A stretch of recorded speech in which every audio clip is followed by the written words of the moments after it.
যদি যাত্রাপথে কখনো কোনো ধাক্কা না খাও, তবে গন্তব্যের গুরুত্ব তুমি কিভাবে বুঝবে? যদি ভুলের সঙ্গে সংঘর্ষ না হয়, তবে সঠিককে কিভাবে চিনবে? জীবনে এই দুটি কথা চিরদিন মনে রেখো। প্রথমত, রাগের বশে কোনো সিদ্ধান্ত নিও না। দ্বিতীয়ত, অতিরিক্ত আনন্দে ভেসে গিয়ে কাউকে কোনো প্রতিশ্রুতি দিও না। জয় শ্রী রাধে কৃষ্ণ। প্রিয় বন্ধুগণ, ভিডিও শুরু করার আগে আসুন আমরা সবাই একত্র হয়ে প্রার্থনা করি, যারা এই অমৃত বাণী শুনছেন তাদের জীবনে ভগবানের কৃপা চিরকাল বজায় থাকুক এবং তাদের সকল দুঃখ কষ্ট দূর হোক। বন্ধুগণ, যদি আপনারা আমাদের চ্যানেলে প্রথমবার এসে থাকেন, তাহলে এক্ষুনি সাবস্ক্রাইব করে নিন আর শ্রীকৃষ্ণের জন্য এই ভিডিওটি লাইক করুন ও মন্তব্যে তার নামে জয়ধ্বনি দিন, কারণ আপনাদের এই ভক্তি এই যাত্রাকে আরো অলৌকিক করে তুলবে। জীবনে যখনই আমরা কঠিন সময়ের দরজায় এসে দাঁড়াই, তখন মনে প্রশ্ন জাগে, ভগবান কি আমার এই কষ্ট দেখছেন না? তিনি কেন আমার সমস্যা মেটাচ্ছেন না? কিন্তু মনে রেখো, যেমন দিনের পরে রাত আসে, তেমনি সুখ ও দুঃখ জীবনের সঙ্গী। জীবন আছে মানেই সংগ্রাম থাকবে। আর যখন মনে হবে সব পথ বন্ধ, তখন জেনে রেখো একটি দরজা আছে যা কখনো বন্ধ হয় না, আর সেটি হলো ভগবান শ্রীকৃষ্ণের দরজা। আশা রাখো পৃথিবীর কাছ থেকে নয়, ঈশ্বরের কাছ থেকে। আমি বলেছিলাম, হে প্রভু, আমার দ্বারা ভুল হয়েছে। শ্রীকৃষ্ণ বললেন, আমি ক্ষমাশীল। আমি বললাম, আমি খুব ক্লান্ত, খুব বিপদে আছি।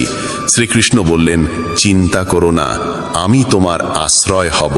আমি বললাম, আমি একা। শ্রীকৃষ্ণ বললেন, তুমি একা নও, আমি সদা তোমার সঙ্গে আছি। আমি বললাম, আমি খুব দুঃখী। শ্রীকৃষ্ণ বললেন, উপরে তাকাও, আমি এখানেই আছি তোমার চারপাশে। যখনই ঈশ্বরকে মনে করো, তখন এই প্রার্থনা কখনো ভুলে যেও না। হে প্রভু, যদি কখনো আমি আপনার আঙ্গুল ছেড়ে দিই, তবে আপনি আমার কবজি ধরে রাখবেন। যদি কখনো আমি পথ হারাই, তবে আপনি আমাকে সঙ্গে নিয়ে চলবেন। যদি কখনো আমি আপনার নাম জপ করাও ভুলে যাই, তবুও অনুগ্রহ করে আমার পাশে থাকবেন। হে প্রভু, এমন শক্তি দেবেন না যা দিয়ে আমি কোনো দুর্বলকে অপমান করি। এমন অনুভূতি দেবেন না যা দিয়ে আমি অন্যকে দেখে ঈর্ষা করি। এমন জ্ঞান দেবেন না যা দিয়ে আমার অহংকার জন্ম নেয়।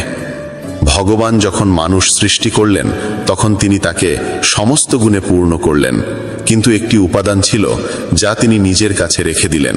যখন মানুষ সেই স্থান ত্যাগ করল, কেউ ভগবানকে জিজ্ঞেস করল, হে প্রভু, আপনি আপনার পদতলে কি লুকিয়ে রেখেছেন যা আপনি মানুষকে দেননি?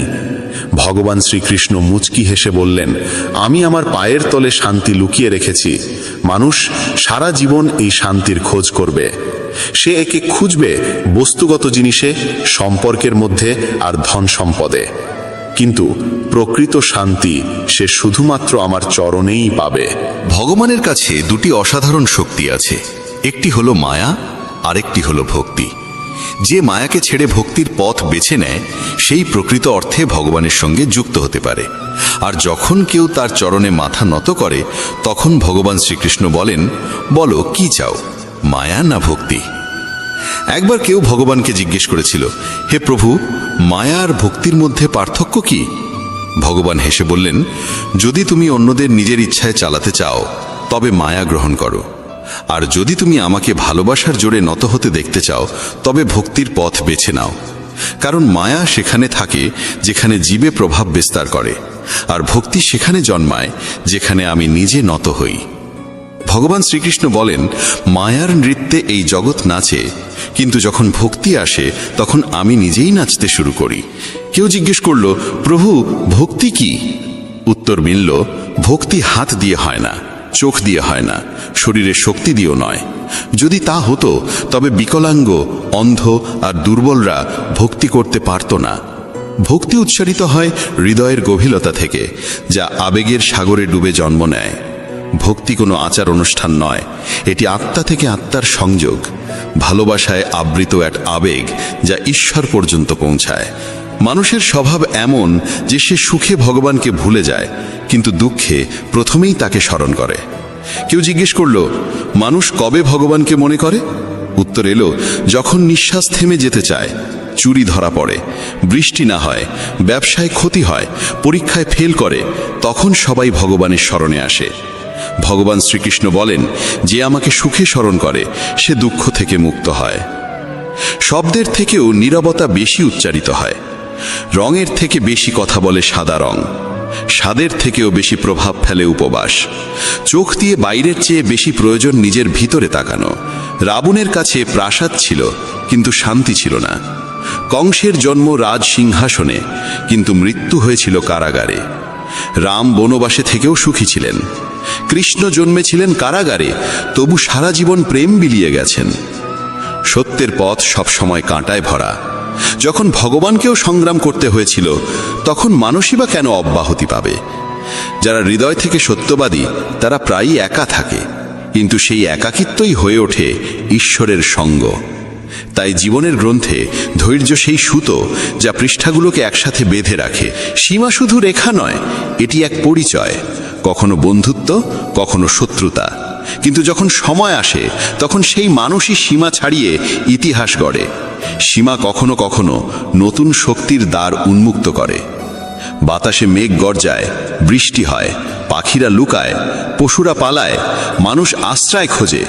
কিন্তু একটাই প্রাণী আছে যে সব কিছুর ঊর্ধ্বে ওঠে, তা হলো বাজ, যে ঝড়ের ওপরে উড়ে যায়, ভয়কে পেছনে ফেলে যায়। জয় আর পরাজয়ের মধ্যে পার্থক্য হলো ভাবনার, পরিস্থিতির নয়। যদি চিন্তা সংকীর্ণ হয় তবে সমস্যাও বড় মনে হয়। যদি চিন্তা উঁচু হয় তবে সেই একই সমস্যা ক্ষুদ্র হয়ে যায়। পৃথিবীর সঙ্গে কথা বলার জন্য ফোন লাগে, আর ভগবানের সঙ্গে কথা বলার জন্য লাগে নীরবতা। রাগে বলা একটি বাক্য বহু বছরের ভালোবাসাকে নষ্ট করে দিতে পারে। ভগবান শ্রীকৃষ্ণ বলেন, তোমার হৃদয় সোনার থেকেও দামি, একে কোনো তিক্ত কথায় আঘাত করো না।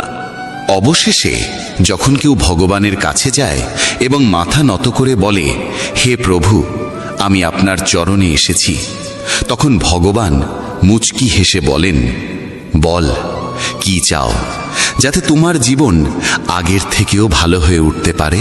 প্রথমে সবাইকে ক্ষমা করে দাও, কারণ যখন তুমি হৃদয় থেকে ক্ষমা করতে শিখে যাবে, তখন আমি তোমার প্রতিটি পতনের আগে তোমাকে ধরে ফেলব।